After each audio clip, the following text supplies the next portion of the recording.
Shalom, Bapak Ibu Jemaat MCC yang dikasih Tuhan Yesus. Apa kabarnya?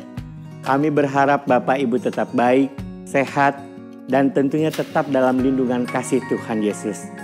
Sebelum kita akan memuji menyembah Tuhan dan terlebih untuk mendengarkan firman-Nya, ada baiknya terlebih dahulu kita bersyukur kepada Tuhan untuk berdoa, menyatukan hati dan iman kita.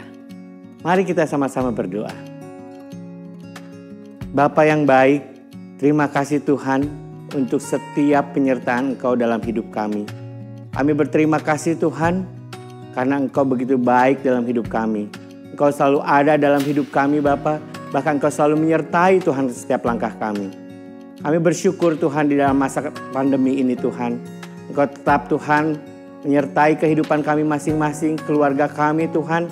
Bahkan Tuhan apapun pekerjaan kami Tuhan, Engkau terus berkati Tuhan. Kami bersyukur Tuhan, kami boleh melewati hari demi hari Tuhan, dengan memuji Engkau Tuhan, dengan menyembah Engkau. Terima kasih Bapa. Kalau pada saat ini Tuhan, kami sebentar akan memuji menyembah Engkau Tuhan, itu tanda syukur kami Tuhan kepada Engkau. Tanda ucapan terima kasih kami kepadamu ya Bapa, karena Engkau yang layak ditinggikan, karena Engkau yang layak dipuji, Engkau yang layak disembah Bapa. Terlebih Tuhan ketika firman-Mu nanti akan disampaikan Tuhan, kami minta Tuhan Roh Kudus-Mu yang bekerja Tuhan lewat kami semua Tuhan. Biarlah Bapa Engkau yang mengurapi Bapak Joko Tuhan, yang akan menyampaikan isi hati-Mu Bapa. Biar Kau akan yang tegur Tuhan setiap kami Tuhan. Kau yang akan menguatkan iman kami ya Bapa. Kau yang akan Tuhan kembali menyegarkan Tuhan kerohanian kami. Tuhan, kami tahu Tuhan kami hanya ibadah online. Tapi kuasa-Mu Bapa, kuasa-Mu tetap Tuhan, bahkan lebih dahsyat Tuhan dari yang ada. Terima kasih Bapa. Kami siap Tuhan untuk memuji dan menyembah Engkau. Terima kasih Tuhan. Kau akan pimpin Tuhan ibadah online ini, awal, pertengahan, hingga sampai pada akhirnya. Hanya di dalam nama Tuhan Yesus kami berdoa dan kami mengucap syukur. Haleluya. Amin. Mari kita mau bersuka cita karena kasih dan kemurahan Tuhan tidak pernah habis dalam hidup kita. Kita mau masuk gerbang Tuhan dengan ucapan syukur.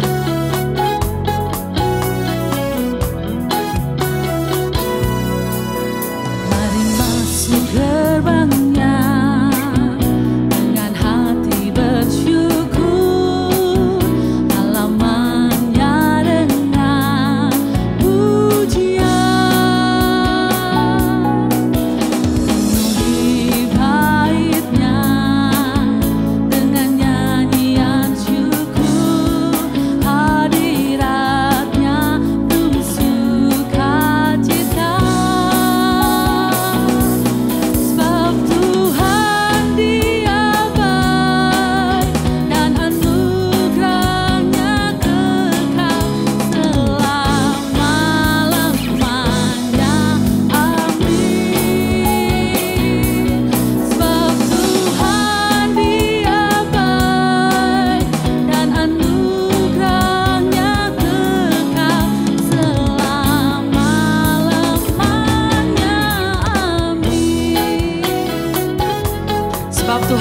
Baik untuk selama-lamanya dan kasih setianya ke kami.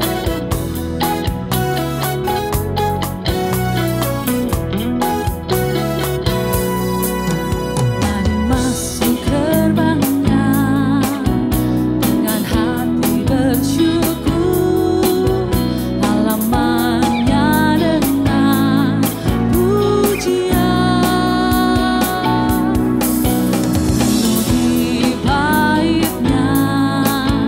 Dengan nyanyian syukur.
Engkau lebih lagi saat ini Tuhan.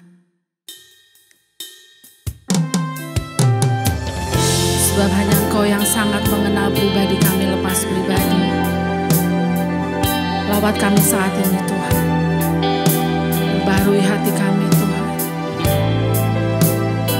Haleluya Yesus.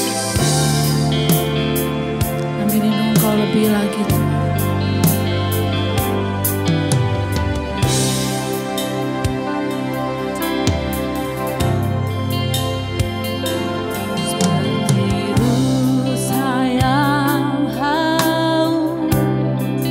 Rindu aliran sungaimu.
Engkau sahabat kami Tuhan. Engkau yang mengenal semua isi hati kami Tuhan.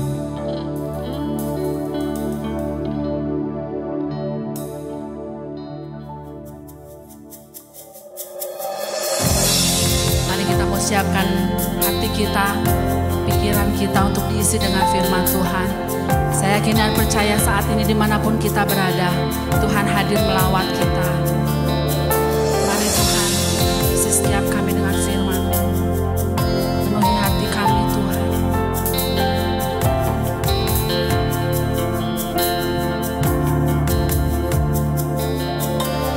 Kemanakah aku dapat pergi, menjauhi Roh-Mu yang suci, Kau sahabat,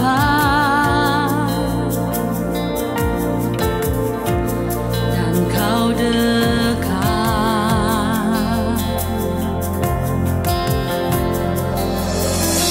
Bahkan seluruh pengabdianku tak bisa membalas kesetiaan-Mu, sungguh mulia dan berharga. Sungguh besar pengorbanan-Mu bagiku, terlalu dalam untuk dimengerti. Sungguh besar, sungguh indah yang Kau fikirkan tentangku, tak terselami bagiku. Sungguh indah.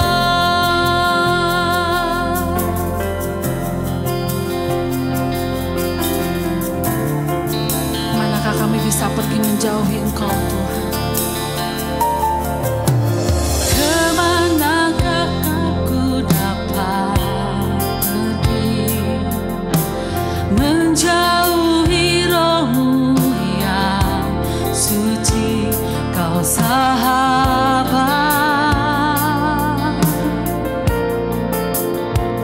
dan Kau dekat.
boleh ada dalam hadirat-Mu Tuhan.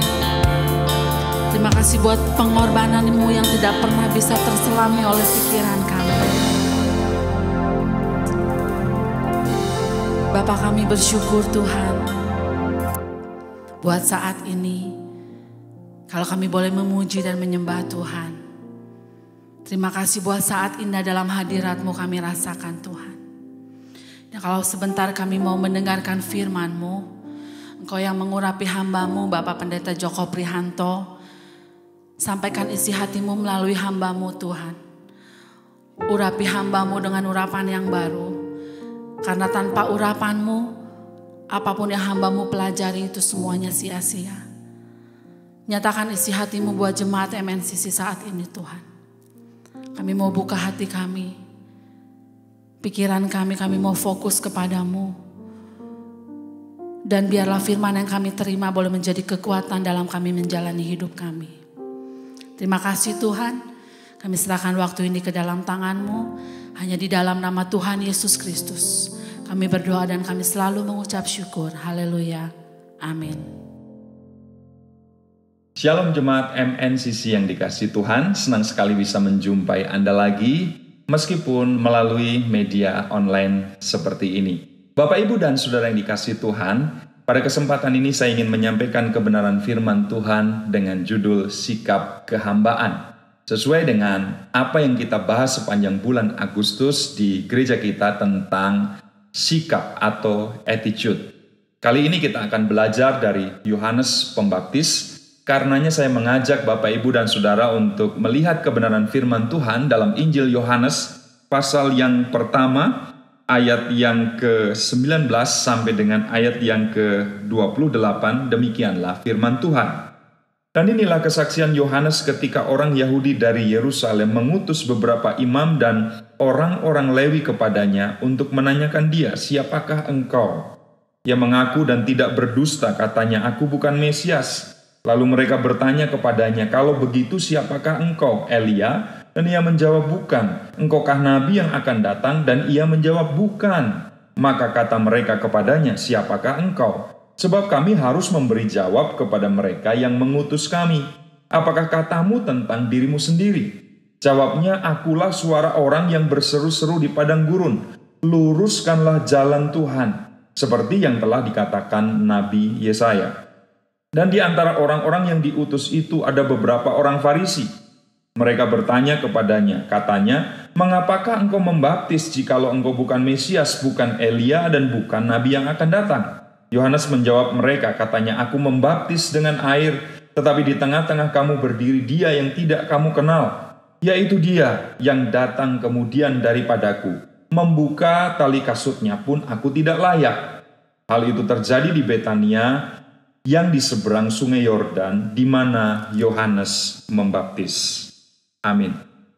Bapak, Ibu, dan Saudara yang dikasihi Tuhan, mungkin di antara saudara sudah mulai ada pertanyaan yang timbul.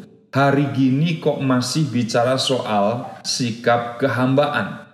Masih relevankah berbicara tentang sikap kehambaan, humility, di era informasi dan teknologi yang sudah sangat maju, sudah sangat canggih seperti sekarang ini?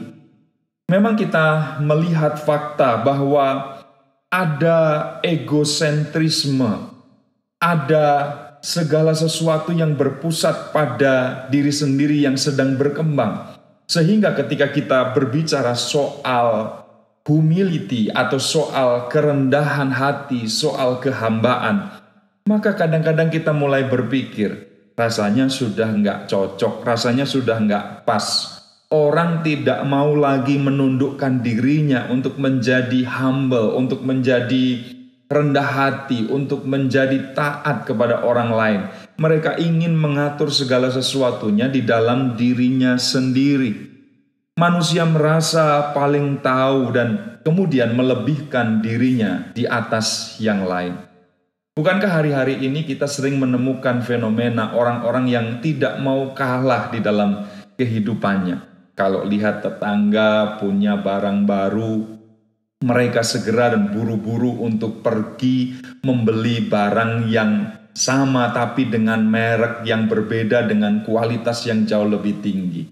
Kalau ada orang yang berkata, anak saya sudah mulai bisa merangkak, ya nggak mau kalah. Anak saya sudah bisa berjalan, anak saya sudah bisa berlari dan melompat bahkan. Oh, saya baru jalan atau pergi berkeliling Asia. Baru keliling Asia saja kamu sudah sombong, sudah cerita kemana-mana. Saya aja yang baru pulang dari Eropa, Amerika, Australia, tidak pernah bilang kepada siapa-siapa. Kecenderungan orang adalah memusatkan segala sesuatu pada dirinya sendiri, tidak mau kalah, merasa bahwa dirinya lebih dari orang yang lain. Itu sebabnya kita juga mulai berpikir, apakah pas, apakah masih relevan berbicara tentang sikap kehambaan di era egosentrisme seperti sekarang ini? Hal lain yang menjadi persoalan adalah bahwa kita sedang hidup di tengah-tengah era di mana budaya instan sedang merajalela. Segala sesuatu ingin didapatkan secara cepat. Segala sesuatu ingin didapatkan secara instan. Pokoknya yang memakan proses, yang memakan waktu lama adalah sesuatu yang kemudian ditinggalkan orang. Nggak laku dijual. Yang laku adalah pokoknya yang serba cepat. Saudara, kita mungkin juga sudah mulai berpikir bahwa situasi dan keadaan ini membawa kita atau membuat kita pada keadaan atau situasi tidak sabaran. Kita pengen nyerobot juga. Kita pengen mengambil antrian orang lain. Kita pengen mengambil jatah milik atau jalan orang lain. Yang penting kita sampai pada tujuan. Yang penting kita cepat untuk mendapatkan sesuatu yang kita dapatkan. Segala sesuatu sekarang dibuat shortcut, jalur pendek, jalur pintas. Sehingga kita mau menerapkan itu juga di dalam semua situasi kehidupan. Kalau kita sedang bermain komputer atau menggunakan komputer, maka shortcut adalah sesuatu yang sah-sah saja untuk kita lakukan. Jalan yang tentu bisa kita tempuh karena bisa menghemat waktu, bisa lebih cepat, tinggal klik, kemudian muncul. Daripada harus buka ini, lalu langkahnya ke sini, lalu klik yang ini lagi, lalu yang ini lagi, baru terbuka jendela atau Windows yang kita inginkan. Tetapi ada teknologi shortcut yang membuat segalanya bisa menjadi lebih singkat dan cepat. Tetapi apakah itu juga relevan dengan kehidupan kita, dengan kedewasaan kita, dengan kerohanian kita? Mari kita pikirkan kembali. Dan kalau kita bicara soal sikap kehambaan sekarang, kita sedang berjuang melawan situasi dan kondisi semacam itu. Hal yang lain adalah karena dewasa ini, ajaran atau doktrin yang setengah benar itu sedang merajalela juga di mana-mana. Sehingga akhirnya orang Kristen hanya berpikir tentang segala sesuatu yang terkait dengan berkat materi. Segala sesuatu yang terkait dengan kesuksesan. Mereka terpapar doktrin setengah benar ini dan mengimani bahwa itulah satu-satunya pengajaran yang benar dan kemudian tidak melihat sisi yang lain dari keseluruhan firman Tuhan. Tidak mendengar bahwa teologi salib yang seharusnya dipahami secara seimbang menjadi sesuatu yang dihidupi di dalam kekristenan kita. Pada akhirnya kita nggak mau kalau kita sudah berbicara soal salib, soal penderitaan, soal proses, soal sesuatu yang memerlukan waktu lebih jauh lagi. Itu sebabnya menjadi seperti Yohanes Pembaptis memiliki sikap kehambaan. Hari-hari ini adalah sesuatu yang memang penuh dengan tantangan. Makin besar tantangannya, makin berat tantangannya. Tetapi kita tidak boleh menjadi lelah, kita tidak boleh berhenti dan mundur. Kita harus tetap melanjutkan perjalanan iman kita. Saudara, salib mengajarkan kita keseimbangan. Salib mengajarkan kita bahwa di dalamnya ada pengorbanan, di dalamnya ada proses yang harus dilewati. tetapi di dalamnya juga ada kemenangan, di dalamnya juga ada keselamatan, di dalamnya juga ada kesuksesan, di dalamnya juga ada berkat. Tetapi jangan hanya memandang ini dari satu sisi saja. Kita harus melihat ini secara lebih lengkap. Nah, mari kita belajar dalam kesempatan ini tentang apa saja yang dilakukan oleh Yohanes, sehingga kita bisa melihat bahwa hidupnya adalah sebuah kehidupan yang dipenuhi dengan sikap kehambaan. Mari kita belajar sikap kehambaan dari Yohanes Pembaptis. Jemaat MNCC yang dikasihi Tuhan, salah satu ciri yang ditunjukkan oleh Yohanes Pembaptis dari sikap kehambaannya adalah bahwa yang pertama, dia ini seorang hamba yang jujur. Ketika dia ditanya apakah dia Mesias, apakah dia Elia, atau apakah dia nabi yang lain yang akan datang dan dijanjikan oleh Tuhan itu, maka dengan jujur dia menjawab bukan. Maka dia tidak berdusta, dia tidak menyelipkan informasi-informasi lain yang tidak seharusnya dia katakan.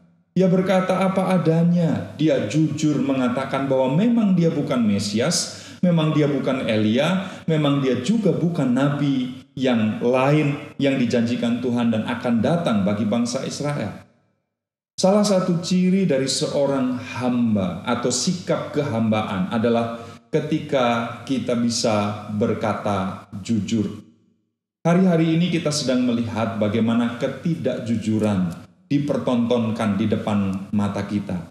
Atau bahkan jangan-jangan ketidakjujuran itu adalah sesuatu yang kita lakukan juga di dalam kehidupan kita. Di dalam pendidikan kita, di dalam bisnis yang kita lakukan, di dalam pelayanan juga yang kita kerjakan. Apakah masih ada selipan-selipan manipulasi?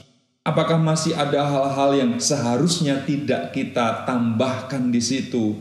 Karena ini merupakan sebuah bentuk kecurangan, ketidakjujuran di hadapan Tuhan. Tetapi karena kita mau menyenangkan diri kita sendiri, karena kita punya kepentingan, karena ada sesuatu yang mau kita dapat, maka kemudian kita melakukan tindakan yang tidak jujur itu. Mari kita belajar dari Yohanes Pembaptis. Dia tidak memalsui identitasnya. Dia tidak menyatakan klaim tertentu bahwa ya betul akulah Elia, ya betul akulah nabi itu. Atau mungkin dia bisa berkata, ya akulah Mesias yang kamu tunggu-tunggu itu. Dengan klaim sepihak itu, Yohanes mungkin bisa mendapatkan keuntungan bagi dirinya sendiri. Orang bisa hormat, orang bisa respect kepadanya, orang bisa kemudian melayani dia, orang bisa menghormati dia. Tetapi dia bukan Mesias, dia bukan Nabi Elia, dia bukan Nabi yang lain.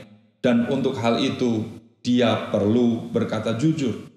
Dengan berkata jujur, saudara yang dikasihi Tuhan, kita tidak perlu repot-repot mengarang cerita-cerita berikutnya. Ada sebuah hal yang kita sudah maklumi bahwa kebohongan biasanya akan ditutupi dengan kebohongan yang lain. Ketidakjujuran akan ditutupi dengan bangunan ketidakjujuran yang lain lagi. Sehingga akhirnya itu menjadi sebuah kesalahan bertingkat-tingkat. Dan bukan tidak mungkin, akhirnya kita malah terjadi terbelit sendiri oleh apa yang kita lakukan. Kita menderita kerugian yang jauh lebih besar. Padahal kalau di awal kita berkata jujur, kita tidak perlu menghabiskan energi kita untuk membangun kebohongan demi kebohongan berikutnya. Yohanes tidak mengklaim bahwa dirinya adalah Mesias, meskipun mungkin dia bisa mengatakan itu. Nggak ada orang yang tahu, belum pernah ada orang yang mengenal dia barangkali pada saat itu. Dan ketika dia berkata, ya akulah Mesias, akulah Elia, akulah nabi yang lain yang dia bisa sebut, orang-orang kemudian akan menghormati dia. Saudara yang dikasihi Tuhan, kalau ada orang mau memberikan respon, respect, hormat kepada setiap kita, jangan sampai itu adalah sesuatu yang dilakukan karena bangunan ketidakjujuran. Mari kita berkata apa adanya tentang diri kita, tentang kemampuan kita. Kalau mungkin kita sedang melamar kerja di tempat sesuatu, kalau kita mungkin sedang mau masuk ke dalam sebuah pelayanan, diwawancara oleh tim yang sudah terlebih dahulu melayani, kalau kita mau apply sesuatu apapun itu, mari kita menjawab dengan jujur. Mari kita hapus, hilangkan, singkirkan segala bentuk manipulasi yang kita bisa buat. Karena pada akhirnya itu semua akan mencelakai kita. Tapi kalau kita jujur, kita akan mendapatkan bagian yang mungkin selama ini kita tidak duga. Perlu perjuangan, perlu pengorbanan, perlu sikap kehambaan. Tetapi mari kita jujur terhadap diri kita sendiri terlebih dahulu, kepada orang lain, terlebih lagi di hadapan Tuhan yang Maha Tahu. Mari kita tidak berkata sesuatu yang sebenarnya tidak sedang terjadi di dalam kehidupan kita. Firman Tuhan berkata kepada kita, jika ya, hendaklah kamu katakan ya. Jika tidak, hendaklah kamu katakan tidak. Tuhan Yesus berkata, lebih dari itu berasal dari si jahat. Mari kita bangun kejujuran sebagai salah satu bentuk sikap kehambaan yang kita miliki di dalam kehidupan kekristenan kita. Yang kedua, saya belajar dari Yohanes Pembaptis dalam sikap kehambaannya, bahwa dia adalah seorang hamba yang rendah hati. Dalam pasal 1 ayat yang ke-23, ketika dia didesak untuk menyatakan siapakah engkau, gambarkanlah siapa dirimu, ceritakan kepada kami sebab kami harus memberi jawab, kamu ini siapa? Dia menjawab, akulah suara yang berseru-seru di padang gurun. I'm just a voice. Aku hanya suara yang berseru-seru. Aku hanya pengantara. Aku hanya tukang teriak-teriak. Luruskanlah jalan bagi Tuhan. Bersiap-siaplah untuk kedatangan Mesias yang akan datang segera. Dia tidak memposisikan dirinya lebih tinggi daripada posisi yang seharusnya memang dia miliki. Karena dia adalah seorang hamba. Dia adalah seorang yang seharusnya memiliki kerendahan hati di dalam hidupnya. Memiliki sikap ini. Dia tidak mengklaim bahwa dirinya adalah saya temannya Mesias. Saya orang dekatnya Mesias. Saya ring satunya Mesias. Karena itu sebagaimana engkau menghormati Mesias, demikianlah engkau juga harus menghormati aku. Karena kalau macam-macam dengan aku, posisimu bisa repot. Kalau macam-macam dengan aku, hidupmu bisa susah nanti. Karena itu hormati aku.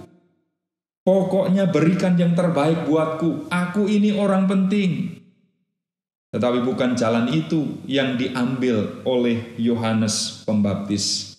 Dia memiliki sikap yang rendah hati ini. Bahkan dia menempatkan dirinya lebih rendah dari seorang hamba.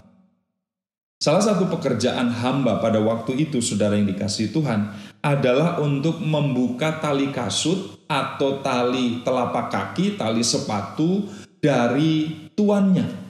Ketika tuannya datang dari bepergian, lalu kemudian pulang ke rumah, maka seorang hamba akan menyambut, dan salah satu tugas dari hamba itu adalah membukakan tali kasut atau tali telapak kaki atau tali sepatunya. Saudara, dan kemudian Yohanes di sini mengatakan, membuka tali kasutnya pun aku tidak layak. Dengan kata lain, Yohanes sedang menempatkan dirinya lebih rendah daripada seorang hamba. Dia tahu persis bahwa Mesias adalah pribadi satu-satunya yang layak mendapatkan penghormatan. Bahwa Sang Kristus yang datang sesudah dia adalah pribadi yang layak menerima segala pujian, hormat, ucapan syukur, dan segala sesuatu yang memang menjadi miliknya. Karena itu dia tidak mengambil, merebut, mencuri kemuliaan itu daripada milik Sang Kristus atau Sang Mesias. Karena itu dia berkata, aku hanya suara yang berseru-seru di padang gurun. Luruskanlah jalan bagi Tuhan. Aku membuka tali kasutnya saja tidak memiliki kelayakan. Itu sebabnya Yohanes adalah seorang hamba yang tahu posisinya, yang tahu dirinya. Dia sadar bahwa posisinya adalah hamba, bahkan lebih rendah daripada hamba. Di hadapan Kristus, jemaat MNCC yang dikasihi Tuhan, kita semua adalah pelayan, kita semua adalah hamba.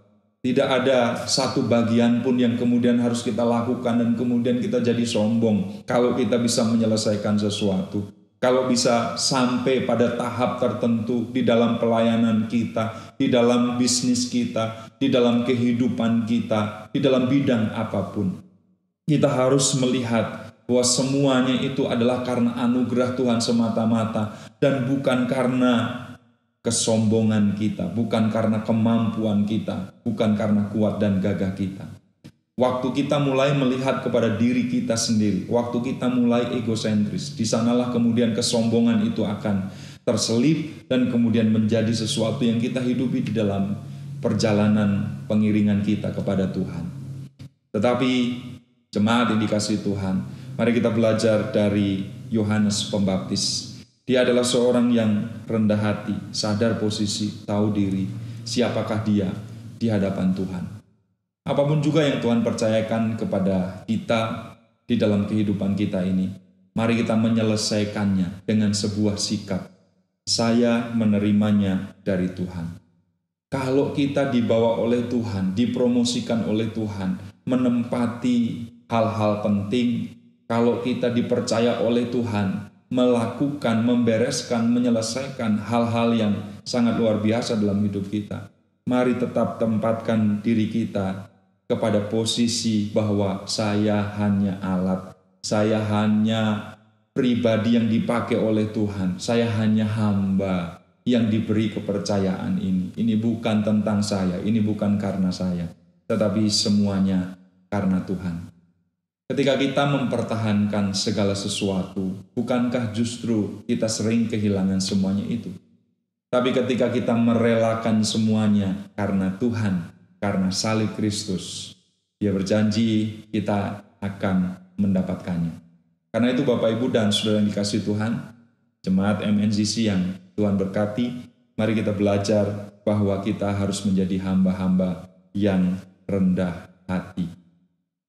Hamba, dulos, kacung, congos, tidak pantas memosisikan dirinya lebih tinggi daripada apa yang seharusnya dia lakukan. Hamba tidak memiliki hak, hamba hanya memiliki kewajiban. Di hadapan Tuhan, mari kita lakukan setiap kewajiban kita, melakukan tugas dan tanggung jawab yang Dia percayakan kepada setiap kita.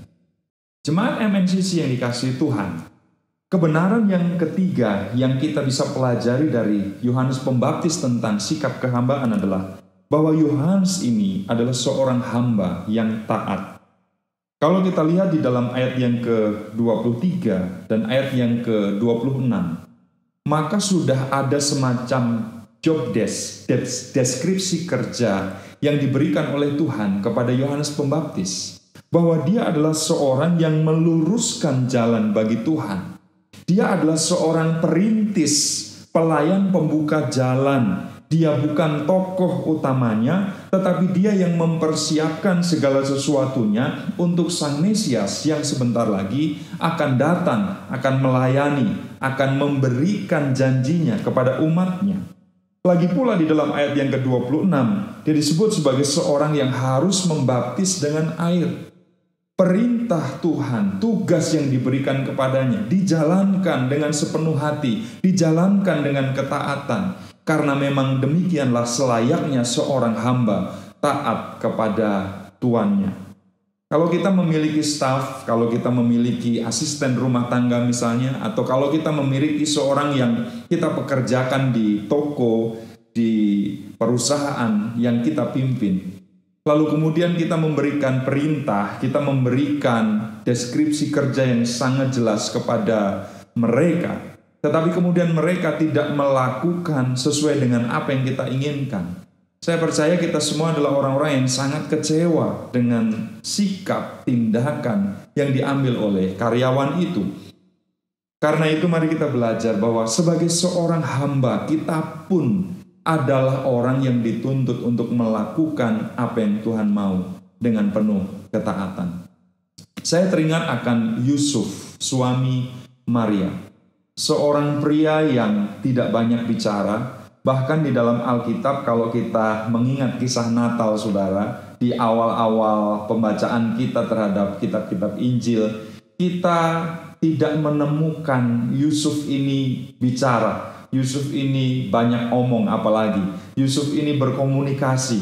Tapi Yusuf lebih banyak menunjukkan kepada kita tentang apa yang dia lakukan. Ketaatan terhadap Tuhan. Suatu kali timbul niat hati di dalam dirinya mau menceraikan Maria. Tapi ketika malaikat datang memberikan penjelasan kepadanya, dia taat. Dia tidak jadi menceraikan Maria. Ketika dia diminta oleh Tuhan untuk membawa keluarga kecilnya menyingkir ke Mesir, menyelamatkan Yesus dari usaha pembunuhan yang dilakukan oleh Herodes, maka yang dia lakukan adalah taat pergi ke Mesir sebagaimana diperintahkan oleh Tuhan. Sesudah situasi dan kondisi aman, kemudian malaikat Tuhan datang lagi kepada Yusuf. Kondisi sudah kondusif, balik lagi ke Nazaret, balik lagi ke Israel, dan kemudian bawalah anak istrimu.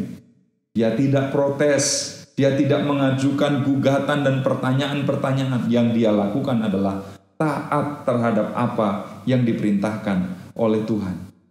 Sebuah sikap kehambaan yang ditunjukkan kepada kita sebagai contoh, sebagai teladan yang sangat penting. Bahwa ketika kita menghadapi perintah Tuhan, maka yang harus kita lakukan adalah ketaatan. Saudara, kita bukan taat buta, bukan taat tanpa alasan.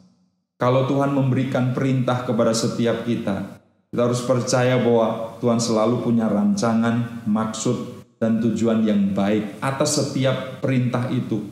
Tidak mungkin Tuhan yang baik akan mencelakai kita dengan perintah-perintah yang Dia berikan kepada setiap kita. Karena itu, Bapak, Ibu, dan Saudara dikasihi Tuhan, dengar perintah Tuhan, pahami perintah Tuhan. Yang paling penting adalah lakukan perintah Tuhan. Saya sudah taat, saya sudah kerjakan. Tetapi mari kita periksa hati kita sekali lagi. Waktu kita kerjakan itu sambil bersungut-sungut atau tidak? Waktu kita lakukan itu ada sesuatu yang mengganjal di hati kita atau tidak? Kita mengerjakannya sambil jengkel atau tidak? Saudara, taat yang kita lakukan juga adalah taat yang kita lakukan dengan syukur, dengan ucapan terima kasih kepada Tuhan, sehingga kita terhindar dari persungutan, kita terhindar dari menyalahkan Tuhan, berkeluh kesah, kenapa ini berat yang saya lakukan, kenapa tidak seperti orang lain yang kelihatannya biasa-biasa saja, perintah buat saya ini rumit, sulit untuk saya kerjakan, tapi tetap saya kerjakan. Saudara, mari kita lakukan perintah Tuhan dengan ketaatan, tetapi juga sambil disertai ucapan syukur. Dan yang lebih penting juga adalah ketika kita melakukan perintah Tuhan dengan penuh ketaatan, kita harus mengerjakan tugas itu dengan antusias. Kita kerjakan dengan semangat, karena kita tahu kita sedang mengerjakan sesuatu bukan manusia, bukan untuk manusia, tetapi untuk Tuhan. Yohanes melakukan tugas seperti apa yang dinubuatkan Nabi Yesaya baginya, seperti apa yang ditentukan Tuhan baginya. Dan ini adalah sesuatu yang harus kita teladani di dalam kehidupan kita. Kalau kita adalah seorang karyawan, mari kita lakukan perintah majikan, bos, atasan kita dengan sebaik mungkin, penuh dengan ketaatan. Kalau kita adalah seorang pelayan di gereja, mari kita lakukan dengan penuh ketaatan tugas pelayanan yang dibebankan bagi kita, yang diberikan kepada kita. Dengan penuh syukur kita lakukan itu. Apapun posisi kita, kita ada di dalam keluarga, kita ada di sekolah, kita ada dimanapun tempatnya. Mari lakukan segala sesuatu dengan penuh ucapan syukur. Ketaatan akan membawa kita kepada keberkatan. Yang keempat, yang terakhir, apa yang kita bisa pelajari dari Yohanes Pembaptis tentang sikap kehambaan. Yohanes adalah hamba yang rela. Kalau kita lihat Yohanes pasal 1 ayat yang ke-35 sampai dengan ayat yang ke-37, maka dikatakan demikian. Pada keesokan harinya, Yohanes berdiri di situ pula dengan 2 orang muridnya. Dan ketika ia melihat Yesus lewat, ia berkata, "Lihatlah anak domba Allah." Kedua murid itu mendengar apa yang dikatakannya itu. Lalu mereka pergi mengikut Yesus. Saudara, saya melihat di sini bahwa Yohanes adalah seorang hamba yang memiliki kerelaan.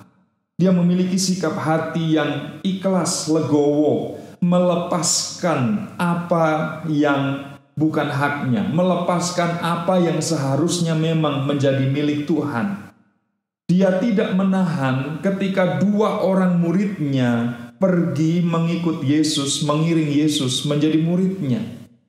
Di dalam hatinya dia percaya, dia mengerti bahwa dialah Mesias yang seharusnya atau selayaknya diikuti.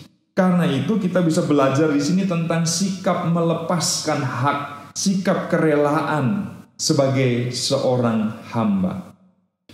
Kalau kita adalah hamba dan kemudian Sang Tuhan menginginkan sesuatu dari kita, bukankah itu adalah sebuah sukacita yang besar kalau kita kemudian bisa memberikan sesuatu, mempersembahkan sesuatu, berkontribusi sesuatu kepada orang yang membutuhkannya. Apalagi orang itu adalah atasan kita, bos kita, pimpinan kita. Bukankah ini adalah sesuatu yang membanggakan bagi setiap kita? Dan kita harus merelakan itu kalau memang itu dikehendaki oleh pimpinan.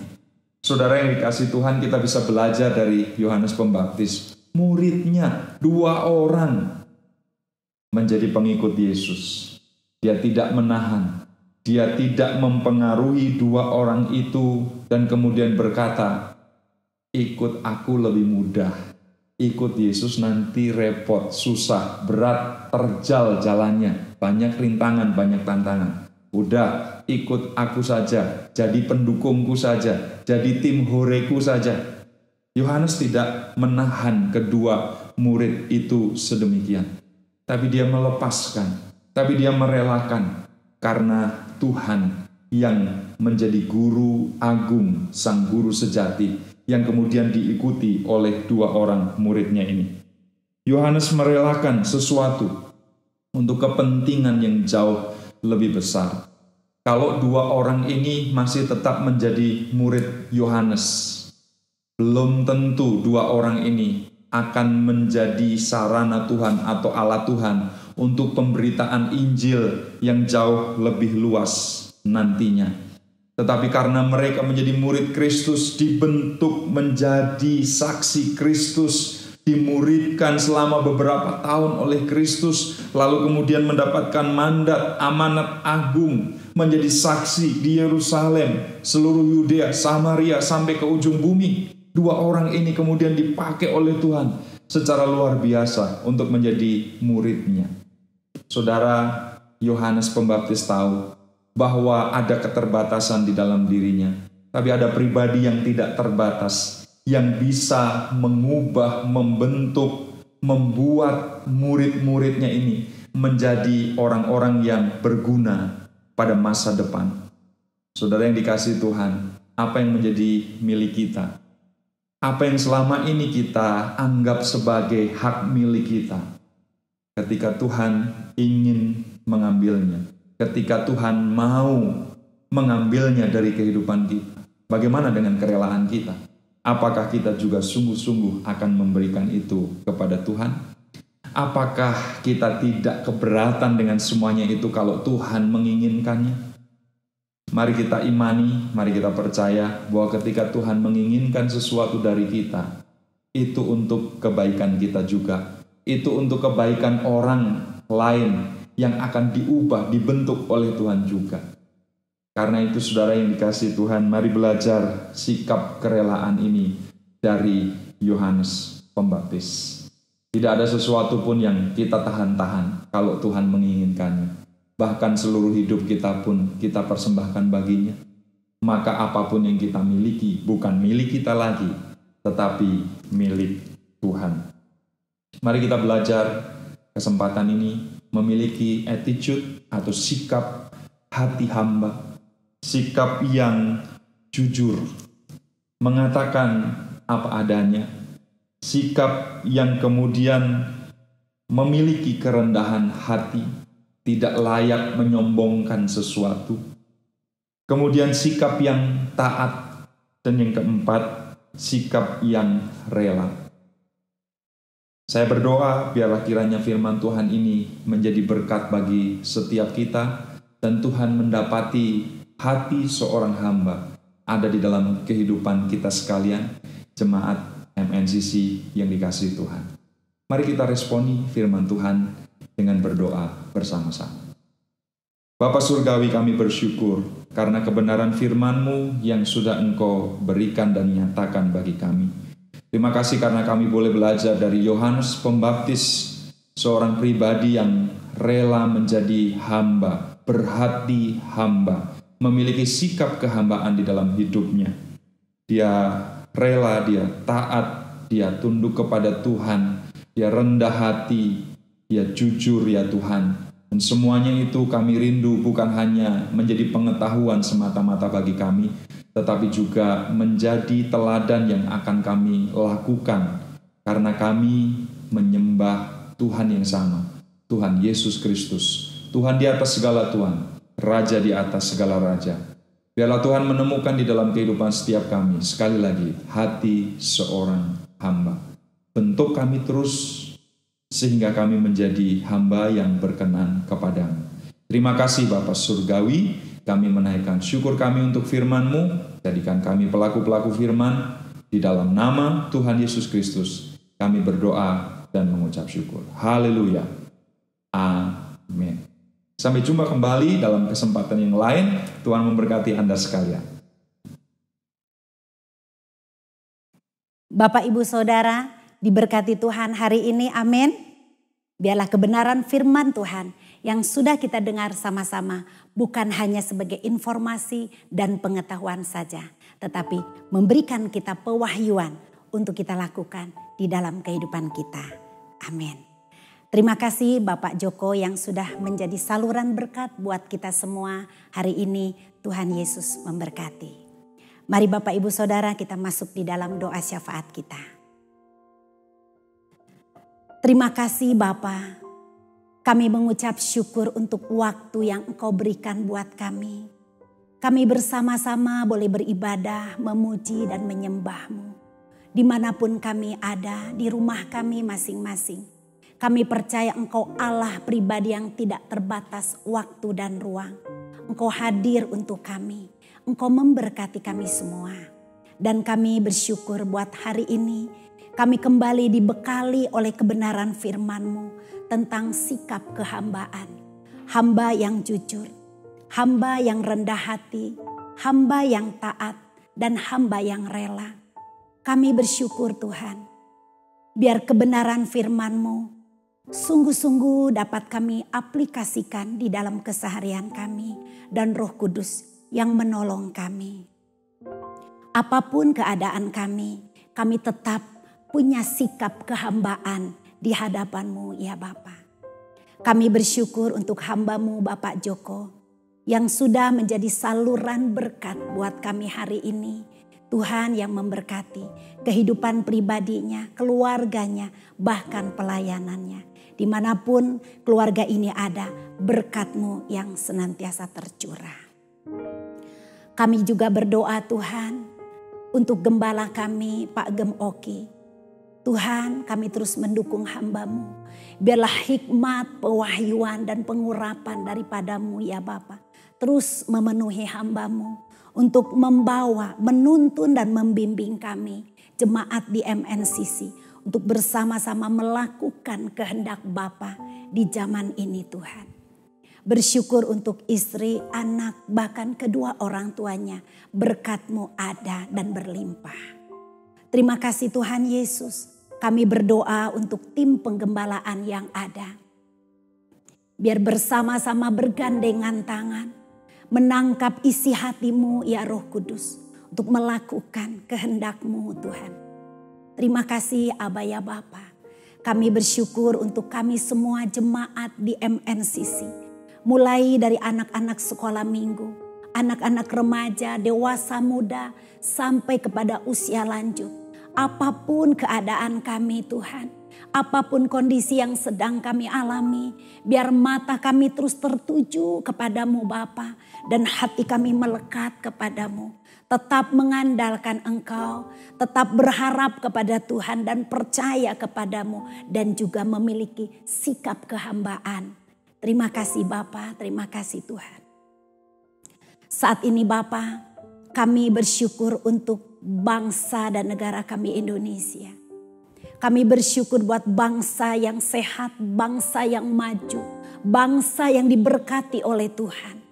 Dan kami terus memperkatakan setiap potensi yang ada di bangsa ini boleh tergali dengan baik. Sehingga Indonesia maju itu terjadi di dalam nama Yesus. Kami bersyukur untuk para pemimpin bangsa ini.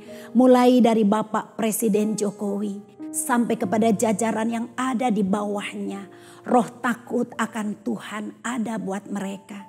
Sehingga setiap kebijaksanaan peraturan yang mereka lakukan itu seturut dengan kehendak-Mu. Terima kasih Tuhan, kami bersyukur buat kota Sukabumi. Diberkati oleh Tuhan. Aman, damai, sejahtera tercurah buat kota ini. Wali kota dan bupati serta wakil-wakilnya bekerja nyata buat kota ini. Dan sungguh-sungguh melakukan kebenaran keadilan di dalam nama Yesus.